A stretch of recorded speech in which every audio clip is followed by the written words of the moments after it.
আসসালামু আলাইকুম প্রিয় দর্শক, ছোট একটা আমার অনুভূতির কথা বলে আলোচনাটা শুরু করি।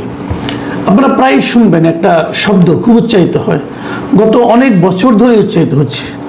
সেই শব্দটা হলো চেতনা। এই চেতনা শব্দটা শুনলেই আমার মেজাজ খারাপ হয়ে যায়। আমার মনে হয় যে এই যারা উচ্চারণটা করছেন তাদের এই উচ্চারণের পেছনে একটা মতলব কাজ করে।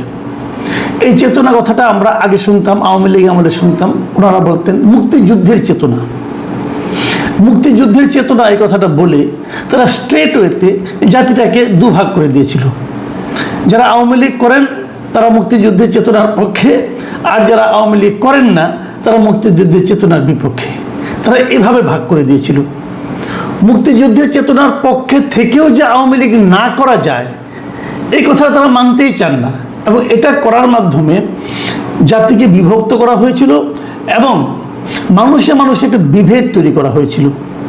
ঠিক একই জিনিস যখন আওয়ামী লীগ সরকারের পতন হলো, আমরা ভেবেছিলাম জাতি বোধহয় এবার ঐক্যবদ্ধ হবে, কিন্তু এখন আমরা দেখলাম আবার এলো একটা জুলাই চেতনা। এই জুলাই চেতনার কথা বলে এখন তারা পুরো আওয়ামী লীগ যারা আছেন তারা সবাই জুলাই চেতনার বিরোধী। কারণ জুলাই আন্দোলন তো আওয়ামী লীগের বিরুদ্ধে হয়েছে, আওয়ামী লীগ সরকারের বিরুদ্ধে হয়েছে। কিন্তু যত লোক আওয়ামী লীগ করেন তারা জুলাই চেতনার বিরোধী এবং তারা এই দেশে থাকতে পারবেন না, এবং তারা অবধারিতভাবে ফ্যাসিবাদের দোসর এই কথা বলে তাদেরকে হেনস্থা করা হবে, তাদেরকে মারা হবে, তাদেরকে মারার পেছনে বৈধতা তৈরি করা হবে এবং তাদের বিরুদ্ধে মব করা হবে। আবার কিন্তু জাতিকে বিভক্ত করা হচ্ছে। ইদানিং শুনছি যারা নাকি এই জুলাই চেতনা জুলাই আন্দোলন যেটা বলছিলাম আমরা, এই জুলাই আন্দোলনের যারা নাকি বেনিফিশিয়ারি, কারা বেনিফিশিয়ারি? এখন যারা সংসদে আছেন তারা সবাই বেনিফিশিয়ারি। কারণ এই সংসদে তো যখন নির্বাচনটা হয় সংসদ গঠন করার জন্য, সেই নির্বাচনে আওয়ামী লীগ অংশ নিতে পারেনি। যারা জুলাই চেতনার পক্ষে নয় বলে কেউ কেউ দাবি করেন তারা কেউ নির্বাচনে অংশ নিতে পারবেন না। কিন্তু আমার জানা মতে কিন্তু 24শে জুলাই আন্দোলনে অনেক আওয়ামী লীগ করেন, আওয়ামী লীগের প্রতি এক ধরনের সমর্থন আছে, তারাও সেখানে অংশ নিয়েছিল। এরকম বহু লোক পাবেন আপনি খুঁজলে পরে, কিন্তু তারা এখন বললেও তো কেউ বিশ্বাস করবে না, কাজে এটা না হয় নাই বলি। তো যারা বেনিফিশিয়ারি তাদের মধ্যে আবার এখন একটা বিভেদ চলছে, একে অপরকে দোষারোপের বিষয়টা চলছে। জামাত এনসিপি তারা বলছে যে বিএনপি নাকি জুলাই চেতনার সঙ্গে গাদ্দারি করেছে।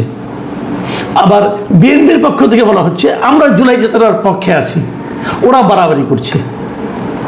তার আবার বিভক্তি, ঘরের মধ্যে ঘর, তার মধ্যে আরেক ঘর। এখন কোন ঘর যে আসল এটাই তো বুঝতে পারছি না। দেখুন, আপনি দেখবেন গত কয়েকদিনের পত্রপত্রিকা পড়েন, গত কয়েকদিনে বিভিন্ন নেতৃবৃন্দের কথা শুনলেই বুঝবেন।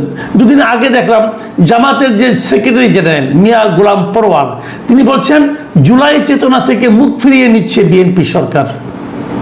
এবং তার বক্তব্য হলো, ওনার বক্তব্যটা আমি যদি হুবহু আপনাদেরকে পড়ে শোনাই, যে বিএনপির সংসদ সদস্যরা পার্লামেন্টে এবং টকশোতে জুলাইয়ের চেতনার বিরুদ্ধে কথা বলছেন, এমনকি তারা আওয়ামী লীগের খুনিদের প্রশ্রয় দিয়ে এদেশে অনুপ্রবেশের পক্ষে সহানুভূতি দেখাচ্ছেন। বুঝলেন, এখন দুটো কথা কিন্তু, একটা হলো যে তারা জুলাই চেতনার বিরুদ্ধে কথা বলছেন, কেবল শিবরামে যদি মুখ ফিরিয়ে নিয়েছেন, তারা বলছেন তারা বিরুদ্ধে কথা বলছেন। এবং আরেকটা কি বলছেন, যে আওয়ামী লীগের যারা খুনি আছে তাদেরকে এদেশে অনুপ্রবেশের পক্ষে সহানুভূতি দেখাচ্ছেন। তারা এদেশে অনুপ্রবেশ করতে পারবে না। কেন পারবে না? তারা যদি অপরাধী হয় তাহলে তো আপনি বিচার করবেন। তো বিচার করতে হলে তাদেরকে এদেশে আনতে হবে না? আপনি এদেশে না এনে কীভাবে বিচার করবেন? কষ্ট করে নিয়ে আসার চেয়ে তারা যদি ইজিলি চলে আসে, আসুক না, বিচার করেন। মোদ্দা কথা হলো তারা নিজেদেরকে ছাড়া আর কাউকে সঠিক মনে করছে না, বাদ বাকি সবাই খারাপ। একমাত্র ওনারাই ভালো, আর কেউ জুলাই চেতনা বুঝে না। একমাত্র ওনারাই জুলাইয়ের চেতনার ধারক বাহক, আর সবাই হলো গিয়ে যে বলে এটা আর সবাই ধুনচা। এটা নাকি রে ভাই? তো এই যে মানসিকতাটা যে আমি ঠিক আর বাদ বাকি সবাই ভুল, এই মানসিকতাটা হলো খারাপ। এবং বিএনপি যে জুলাই চেতনার পক্ষে নয় সেটা প্রমাণ করার জন্য তারা কি বলছে? তারা বলছে, এই মিয়া গোলাম পরোয়ার বলছেন যে সরকার যদি সত্যই জুলাইয়ের চেতনায় বিশ্বাস করে তবে জুলাইয়ের সনদের ভিত্তিতে অনুষ্ঠিত গণভোটে 70% মানুষের দেওয়া রায় অবিলম্বে কার্যকর করতে হবে। ওই গণভোটে মানুষ 84টি ঐক্যমত্যের সংস্কার প্রস্তাবের পক্ষে হাঁ ভোট দিয়েছিল। বুঝেন এবার,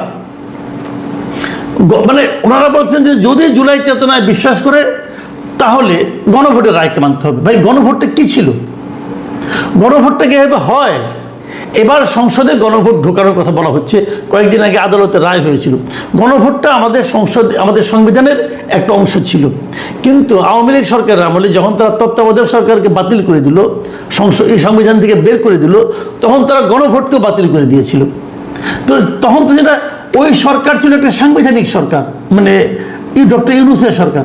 তো এটা একটা সাংবিধানিক সরকার যখন গণভোটের কথা বলে, অথচ ওই সময়ে সংবিধানে গণভোট ছিল না, তাহলে সেটা তো অসাংবিধানিক এবং বেআইনি কাজ তারা করেছিল। তার মানে ওনারা বলতে চাচ্ছেন যে যদি আপনি জুলাই চেতনায় বিশ্বাস করেন তাহলে ডক্টর ইউনূসের সরকার যত অপকর্ম করেছিল এই সবগুলি জুলাই চেতনা। ডক্টর ইউনূস কি জুলাই চেতনা অনুযায়ী চলেছিল? ডক্টর ইউনূসের আমলে যে দুর্নীতিগুলি হয়েছিল এটা কি জুলাই চেতনা ছিল রে ভাই?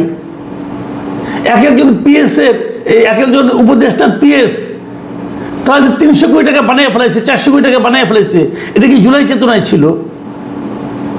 এক একটা উপদেষ্টা যে অপকর্মগুলি করেছে এটা জুলাই চেতনা কোথায় ছিল ভাই বলেন তো আমাকে? তো এখন জুলাই চেতনা নাটক চলছে। গণভোটের প্রশ্নগুলি কি ছিল বলেন? একজন বলতেছে, জামাতের আমির বলতেছেন যে গণভোটের যদি প্রশ্নগুলি কেউ না বুঝে, 4 দফা না বুঝে, তাহলে বিএনপির 31 দফা কিভাবে বুঝবে? ভাই কোনোটাই বোঝার দরকার নেই, কোনোটাই কেউ বুঝে না, সেটা আমি মানি। কিন্তু গণভোটটা যে হয়েছিল, প্রথমত গণভোট হতেই পারে না, কোনো আইনে গণভোটের বোঝাতে দেওয়া সম্ভব না। আমি নিজে যেটা মনে করি এটা সম্ভবই না। অধ্যাদেশ দিয়ে গণভোট হয় না। যারা নাকি অধ্যাদেশের মিনিমাম জিনিসটা বুঝেন তারা জানবেন। আর গণভোটে যে 4টা প্রশ্ন ছিল, আমি ওই সময় বহুবার বলেছি যে 4টা প্রশ্নের কখনো হা না হয় না। কেউ থাকবে একটা প্রশ্নকে হা বলবে, আরেকটা প্রশ্নকে না বলবে। কিন্তু আপনি যে 4টাকে একবারে হা দিচ্ছেন, 4টা প্রশ্নের মধ্যে আলাদা আলাদা থাকতো, আলাদা ছিল, কিন্তু উত্তর ছিল এক জায়গায় হা অথবা না। যদি এমন হতো যে 1 নম্বর প্রশ্নের পাশে হা না, 2 নম্বর প্রশ্নের পাশে হা না, 3 নম্বরের পাশে হা না, 4 নম্বরের পাশে হা না, দেখা যেত মানুষ কোনটা বলে। কিন্তু তারা বলছে হা বলে 4টাই হা, না বলে 4টাই না।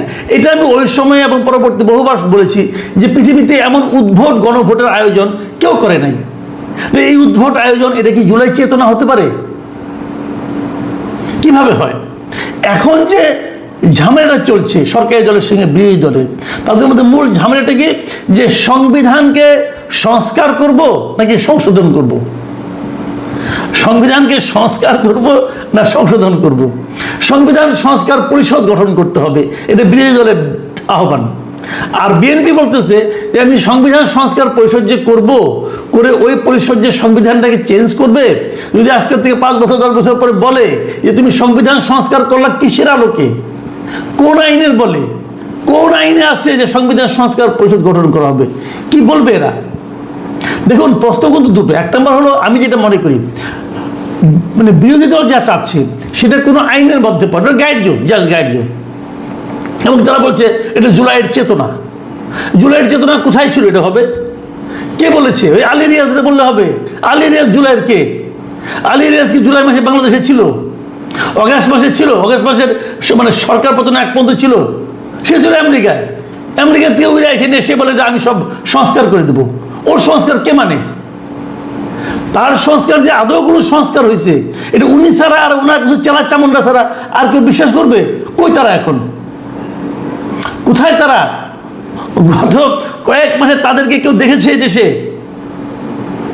এই বিদেশ থেকে এসে এই দেশের টাকা পয়সা কিছু মৎসব করে, অপচয় করে, কয়েকদিন সময় নষ্ট করে ওরা আসলে এসেছিল ডক্টর ইউনূসের সরকারকে প্রলম্বিত করার জন্য, সংস্কার নামে প্রলম্বিত করার জন্য।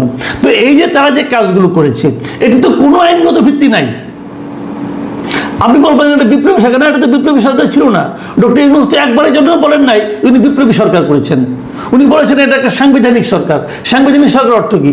যে সংবিধান অনুযায়ী এই সরকার চলবে। তা কি চলেছিল? চলে নাই তো। খালি গোয়ার্তমি করলে তো হবে না। এখন ওই নাসিরউদ্দিন পাটোয়ারি কি বলতেছে, নাহিদ ইসলাম কি বলতেছেন, তো ওনাদের বক্তব্য অনুযায়ী দেশ চলবে? দেশ চলবে আইন দিয়ে। দেশ চলবে সংবিধান দিয়ে। আচ্ছা ঠিক আছে, এটা নয় বুঝলাম, কিন্তু তখন যে প্রশ্নটা বা বিরোধী দল করে যে তাহলে জুলাই সনদে বিএনপি স্বাক্ষর করলো কেন? এটাও একটা ভ্যালিড কোশ্চেন, কেন করলো? তখন তো এগুলো বিএনপি সরকার মেনে এসেছে। যদি বিএনপি সরকার মনে করে যে গণভোটটা অবৈধ ছিল, তাহলে তারা গণভোটের পক্ষে হা ভোট দিতে বললো কেন? তারেক রহমান তো বলছে যে গণভোটের পক্ষে হা ভোট দেন। এখন বিএনপি বলতেছে যে তখন যদি আমরা এটা না বলতাম তাহলে হয়তো ওই সরকার নির্বাচন দিত না। তার মানে তারা ভয় পাইছে, তার মানে তারা জনগণের শক্তির চেয়ে ওই ইউনূস সরকারের শক্তির উপর বেশি নির্ভরশীল ছিল। একটা জনগণের সরকারের এই ক্যারেক্টার হবে কেন? এটা কি এক ধরনের প্রতারণা নয়? এটাও কিন্তু এক ধরনের প্রতারণা। তাহলে একটা প্রতারণার মাধ্যমে যদি সরকার গঠিত হয়, সেই সরকারকে আমি জনগণের সরকার বলবো কেন? আপনি তো জনগণের কাছে প্রতারণা করেছেন। আপনি জনগণকে বলেছেন আপনারা হা ভোট দেন, এখন বলেন আমি গণভোট মানি না। এটা আমি বলছি, আমি শুরু থেকে বলে আসছি, আমি একটা সাধারণ মানুষ, আমি বলতেই পারি, আমি আমার যুক্তি দিয়ে বলতেছি। কিন্তু আমি তো এই বলার মাধ্যমে কারোর কাছ থেকে ভোট চাই নাই। আপনি তো ভোট চেয়েছেন, যে হা ভোট দেন বলতে বলেছেন। আপনার কথা বিশ্বাস করে লোকে হা ভোট দিছে, দেওয়ার পরে এখন বলেন আপনি মানি না। তাহলে তখন বললেন কেন? তখন তো আপনিও বিশ্বাস করতেন না। যেটা বিশ্বাস করতেন না সেটা বললেন কেন? আর বললেন তো বললেন জনগণকে বললেন কেন? জনগণের কাছে আপনার ক্ষমা চাওয়া উচিত। ক্ষমা চাইছেন এ পর্যন্ত? আবার দেখুন, ডক্টর ইউনূসের সরকার যদি আপনার এতই পেয়ারের হয়ে থাকে, তাহলে তার দেওয়া সিস্টেমগুলো আপনি মানতেছেন না কেন? গণভোট তো ইউনূস সরকারই দিছে। আবার ইউনূস সরকারের সঙ্গে আপনার বিরোধ থেকে থাকে, তাহলে তার উপদেশটাকে নিয়ে আপনি আবার মন্ত্রী বানাইছেন কেন? তার অ্যাটর্নি জেনারেলকে নিয়ে আপনি মন্ত্রী বানাইছেন কেন? তো আবার তার যত উপদেশের যত অনিয়ম নিয়ে মামলা হয়, সেই মামলাগুলি গৃহীত হচ্ছে না কেন? সব মিলিয়ে একটা জগা খিচুড়ি অবস্থা, এবং সব মিলিয়ে চেতনা নিয়ে ব্যবসা করার একটা আকাঙ্ক্ষা, একটা মতলব।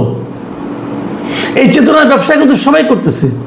আমি একটা জিনিস মনে করি, যারা নাই যতদিন এই দেশে এই চেতনা নিয়ে বাণিজ্য থাকবে, চেতনা নিয়ে মতলববাজি থাকবে, যে এই চেতনা যারা বিশ্বাস করে, ওই চেতনায় যারা বিশ্বাস করে, মনে করবেন ততদিন এই জাতির উন্নতি অসম্ভব। চেতনা নিয়ে বড় বড় কথা বলা মানেই হলো দেশকে, জনগণকে, নাগরিককে, জাতিকে বিভক্ত করার একটা প্রক্রিয়া। এই প্রক্রিয়ার হাত থেকে, এই মতলবের হাত থেকে আমরা কবে মুক্তি পাবো আমরা জানি না। প্রিয় দর্শক, এখন এ পর্যন্তই।